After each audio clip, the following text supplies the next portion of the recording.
Hello, my name is Bradley and welcome to Sums Up, a channel about how to survive in the online jungle. How many people do you think go missing every year? Well, last year, over 500,000 people went missing in the United States alone. If all of these people were to gather in one place, you'd probably have a city the size of Atlanta or Sacramento. Now, this is an enormous, shocking figure, but just take a look at this graph.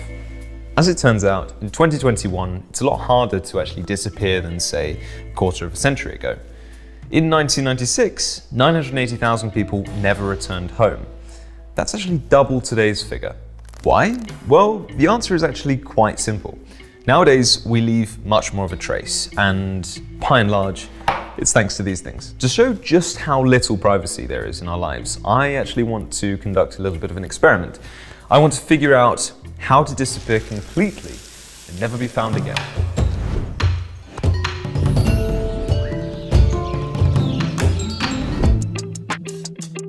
Actually, before I embark on disappearing from the digital world, I'd actually like to clear up a few things first.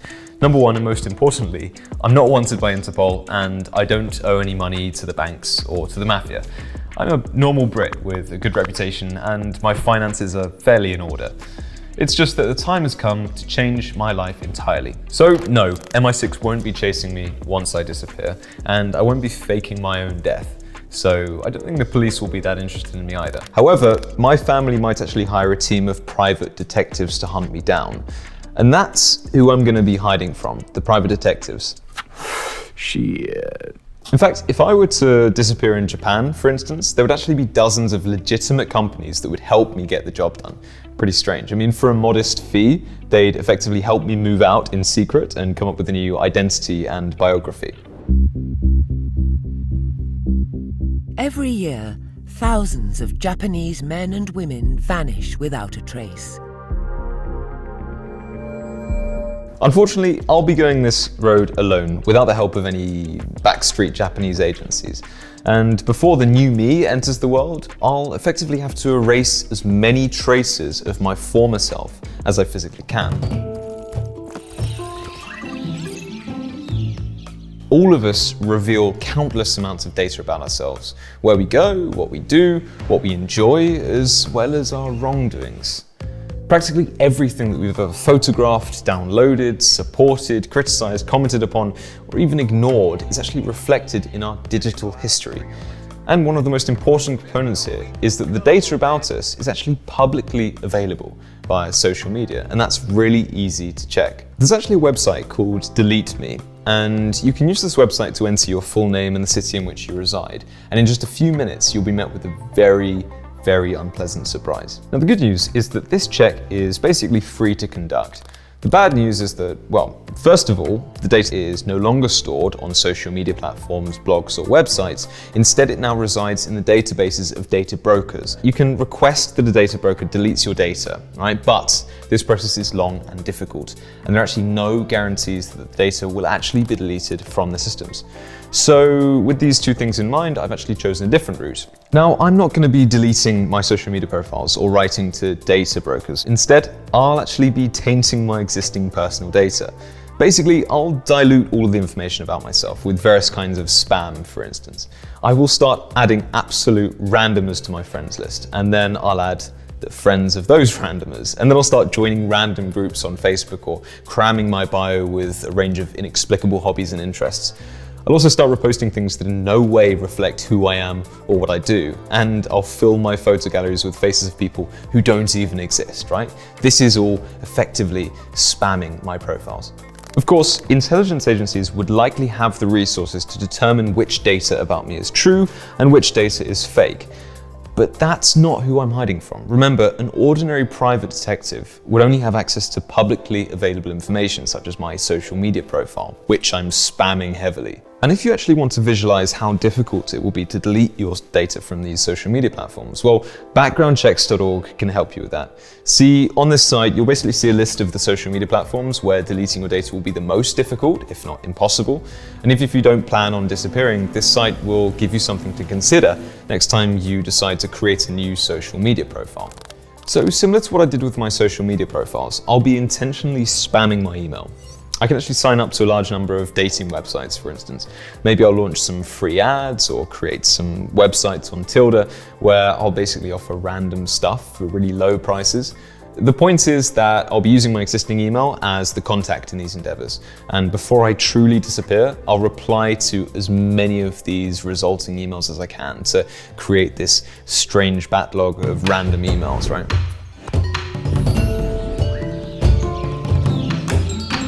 Not only this, but on the day of my disappearance, I'll be maxing out the number of password reset attempts on my accounts.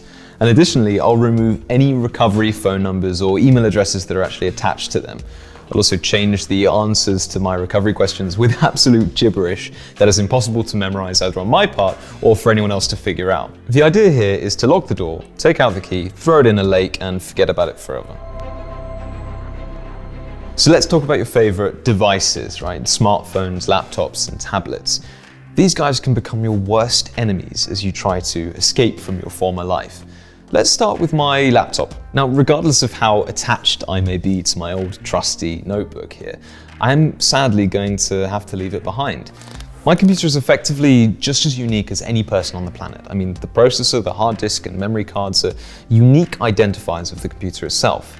And they are accessible to programs that have their serial numbers, for instance. Therefore, every computer leaves a trace in that one way or another means the computer can be identified. So I've got two options. Either destroy my favorite laptop or basically create a false footprint of it. I think I'll go with the second option. And the first thing I need to do in this case is to install a bunch of crypto-related software, including guides and instructions, all related to Bitcoin speculation. And I'm actually going to have to buy some Bitcoin to get this done. Why? Well, I have to generate this false market activity by moving various cryptocurrencies back and forth from different wallets and things. But at the same time, I'll actually start researching various cryptocurrency websites and inquiring about mining equipment, so as to give off the impression that I'm actually interested in crypto. Now, this will be the false motive for my escape. Even for high-level law enforcement, the crypto market can seem not only abstract and criminal, but flat out strange. So just let them think that I ran into some problems paying off some crypto debts, right? And I just took off somewhere. I mean, this would be enough to divert the police, for instance. But a private detective, on the other hand, might investigate this lead. That's why I will be leaving my old laptop behind. I'll change the password to something really easy. One of my parents' birthdays would work fine, so they can get in. Perhaps I'll even Google a few places which I certainly don't plan on visiting, and I'll spend some time on home rental websites, for instance, in those regions. I'll even look up a few bus schedules, some shopping malls, and a few maps of those regions. And while I'm at it, I'll take a look and see how many CCTV cameras there are in each city. And thankfully, I won't be going to China or London as a result, where the amount of surveillance cameras is just truly shocking. Now, my plan of escape currently only exists in my head, and I'm not going to research any aspects of my escape on any of my devices, or even things like a public computer at the library, because someone might take interest in what's on your screen, for instance. Instead, I'll probably go around some local bookshops and take a look at some guides into other countries and cities, and then on the day of my escape, I'll just pick one of those destinations at random, right?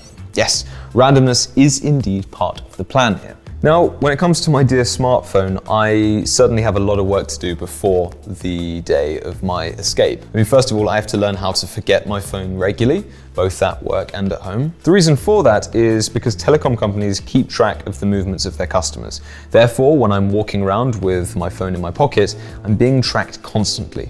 And this doesn't matter if I have the latest iPhone or an old Nokia brick. Any phone regularly triangulates your position. Now, accessing this information is, of course, very difficult. I mean, even if you're law enforcement, you'll still have to jump through several hoops and rings of bureaucratic hell in order to get this information.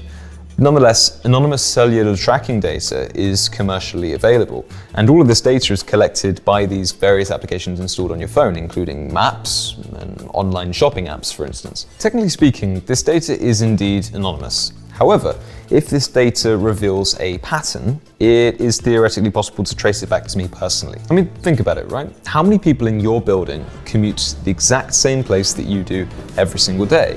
Were your neighbours at the same company Christmas party that you were at last year? Do you see what I'm getting at here?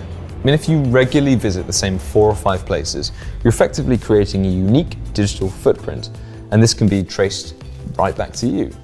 Now, even if the data underpinning it is indeed anonymous. Now, it is enough to know where one lives, works, and has lunch, or even shops to figure out who they are, just based on anonymous cellular tracking data. The scariest part is that it's actually perfectly legal and not too difficult to access this sort of data. Recently, a couple of journalists from the New York Times demonstrated this.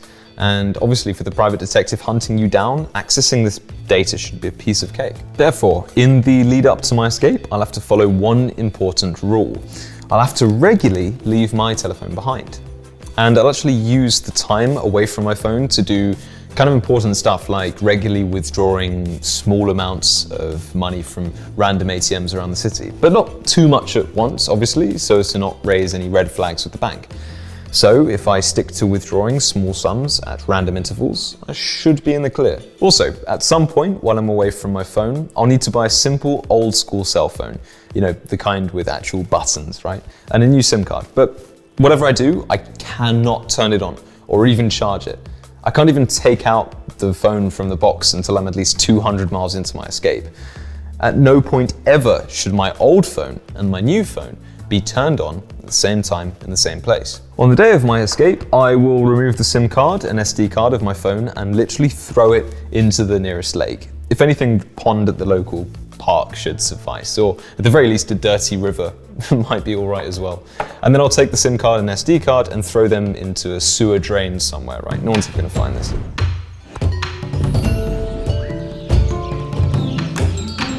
So also, I'll have to say goodbye to the bank, because now I'm part of the very small minority of people these days who don't use banking services. My transactions now on will be on a purely cash basis. On a plus side, it will be much easier to pay and deal with landlords, and I really won't be leaving any trace in that respect. I'll also probably keep some modest savings in crypto. And even if I run into problems with paying for stuff in Bitcoin, I can always use the Bitcoin to buy electronics, which I can then, in turn, pawn for cash. And this point, however, causes me a bit of a problem. I mean, how do I keep the passwords to my crypto wallet secure? And how do I ensure that no one can make use of them if I lose them, for instance? 21642019989, and that little lady is pi to 1,000 places. Well, here, I'll follow the principle that the best hiding place is in plain sight. So to that avail, I'll purchase a bunch of neutral photographs into which I'll disguise the keys to my crypto wallets with the help of steganography. Now, this method is based on the idea that information is not only encrypted, but it's also hidden from plain sight. The text can be inserted into a file, such as a photo or a video, for instance. I mean, here, look at this. At first glance, this looks like an ordinary photo, right? That's no different to this one. But in reality, I've actually inserted multiple pages from this very script into the first one. Who would have thought that from such an ordinary picture you could extract so much information?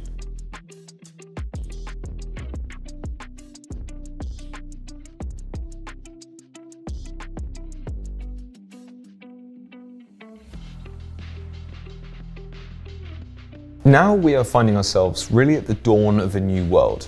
Digital technologies now have the ability to create unique portraits out of all of us. Researchers have learned to identify individual drivers based on how they execute turns, for instance, in the manner in which they turn the steering wheel, and even how they apply pressure to the pedals. Advanced recognition systems can identify us based on how we type by analyzing the pauses in between the keys we press. And I still haven't scratched the surface of biometrics as well as face and voice recognition systems that we'll actually get to in one of the upcoming videos. Now, as I say goodbye, I'd like you to think about living in a world with no privacy whatsoever. Maybe it's not too late to run away and start all over again.